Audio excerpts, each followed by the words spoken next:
this person, they're forgiving me. Well, this is an amazing gesture on their part. So that's very important. It's wonderful. How will people benefit by living with gratitude instead of fear? Well, gratitude is just being aware, I think, of, I don't know, to me it's a different thing. So for me, it's like having spirit in your life.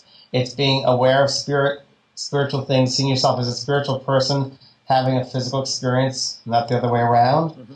And it's having gratitude for, for really what spirit means in your life and life itself, and appreciation goes with gratitude. I think appreciation, gratitude, realizing that, it's all encompassing. It's all one big package, I think, because it's all a sense of, once again, realizing you're a spiritual being and seeing things from a spiritual perspective and appreciating what you're given and valuing that and the people in your life for very specific reasons. I think that I say love and fear. So I think that life is really a series of choices.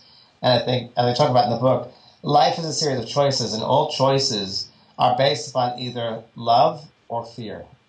And that's all it is. It's either love or fear. And I think that life is very, very simple, but I think that people get caught up in the complexity of the simplicity, that it's so simple, but people want it complex and want to make it like, I don't understand this, Not true. It's very, very simple. It's based upon love or fear. The choices you made in your life, did you make these choices based on other people's expectations of you, like your parents, like society, like you had to do something in order to be acceptable, or did you do it because you loved something? So you look back in your life and you see where are you coming from? What motivates you? Is it motivated by fear or love? Well, you do speak quite a bit in the book about the importance of expressing love in everything we do. So it sounds like that's a very good reason why you emphasize that so much, because it's all about love. Phil, and I also think that love is our natural energy. It's who we are. We are loving beings, and that element or that energy is who we are. So, and love permeates everything, and love brings together where fear separates. Yep. So love is who we are. Do you believe that everything that happens to us comes with a lesson? Yes. I believe that the earth world, I think this is one place to come back to as spirits, as souls. I think that this is our schoolroom, and I think that every single day there's a class to take, and there are various lessons to learn, and sometimes, or many times, those lessons are not easy ones. Losing a child is not an easy one. A divorce is not an easy thing. Being thrown out of your job is not an easy thing. These are lessons. And it's interesting because I say the people in your life who are the ones who treat you the worst are your greatest teachers. And the reason I say this is because we're all connected as one being. If we look at ourselves as we're connected as one, we're all one. What aspect in that person is not in wholeness about yourself? They reflect you. And so if you don't like an aspect of that person, you have to bring it back to yourself and say, what aspect of myself don't I like? And so that's what I think, that there are lessons every day with people in our lives and situations in our lives. And I think that have the tools to be able to really pass those lessons, because I don't think we'd come back on this earth without the ability to pass those lessons. I think most of us have that innately in our soul makeup. I think there are many, many strong challenges. And in order to go through these challenges, we have these challenges in order to evolve spiritually. That's why we take these classes, to pass the test and evolve. Well, how do our lives change when we accept and embrace our divine nature? Well, speaking for myself and other people that have done it, it goes back to what I just said about love, in that our divine nature, that we are spirits first and foremost, having a physical experience, that by itself alone changes everything. Because if you look at the world as you're a spiritual being just having a physical experience, that really the stuff in this earth really doesn't mean a lot, because this isn't the truth.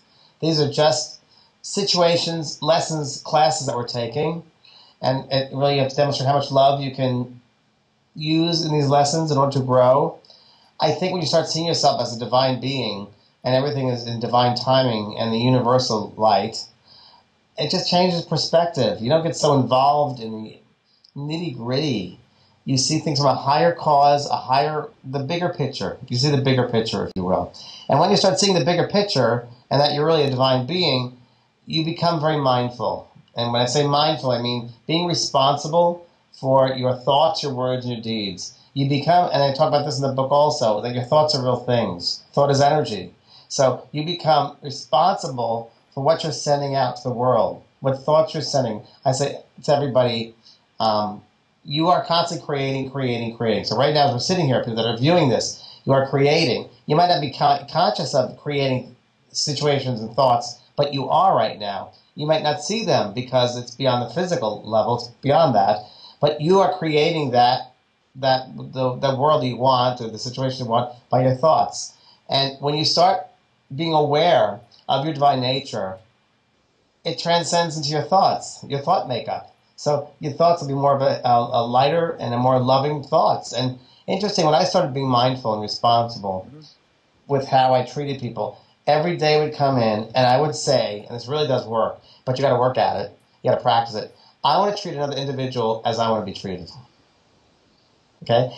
And you will find, if you put that out there, you will have people that come into your life, and the lessons will be you're going to treat them as you want to be treated. So guess what? You're going to have people in your life who treat you horribly, or a situation where they're just awful people. But you say, you know what? Then you'll be in a great situation, there's a great opportunity for you to smile at them, to make them feel better.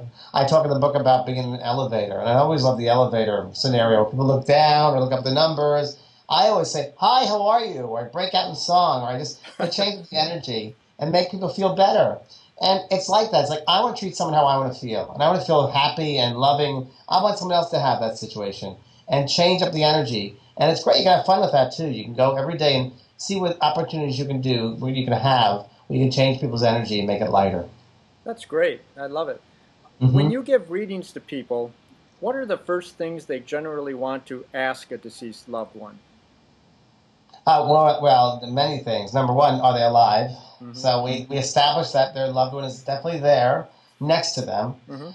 Many times it's very interesting because I'm not in control of who comes through, nor is the person that wants the message.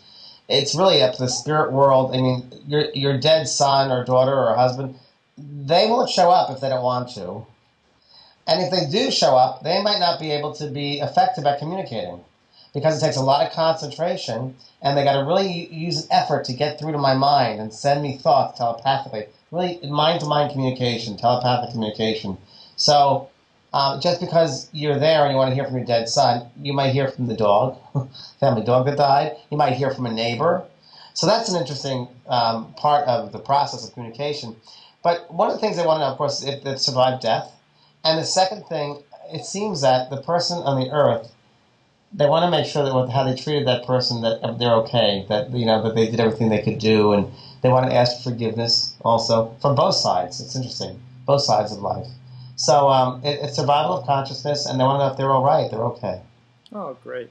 Well, if people want to contact you for a private reading, how can people connect with you for that? I stopped doing private readings 15 years ago because I had to get the word out in books and TV shows, and I do a lot of teaching, and I do a lot of demonstrations around this country and around the world. And the best way to get in contact with me, because I have a resource page on my website, and the website is vanpraagh.com, vanpraagh.com, and I have a resource page where I have mediums who have gone through 3 levels of testing. A friend of mine was tested first, then they go to my assistant, and if they pass those 2, then they come to me and they have to read me. And I'm very tough. So if they pass me, then they're pretty good. They're as good as me, if not better. Okay, well, great. So how can listeners find out more about your book? Going to your website? Is there any other website? Or you go to Amazon, Amazon.com, BarnesandNoble.com, and look for Unfinished Business, and you can find the audio that way. Wonderful. Well, thank you so much, James. I really enjoyed talking to you. Again, the new book is Unfinished Business, What the Dead Can Teach Us About Life.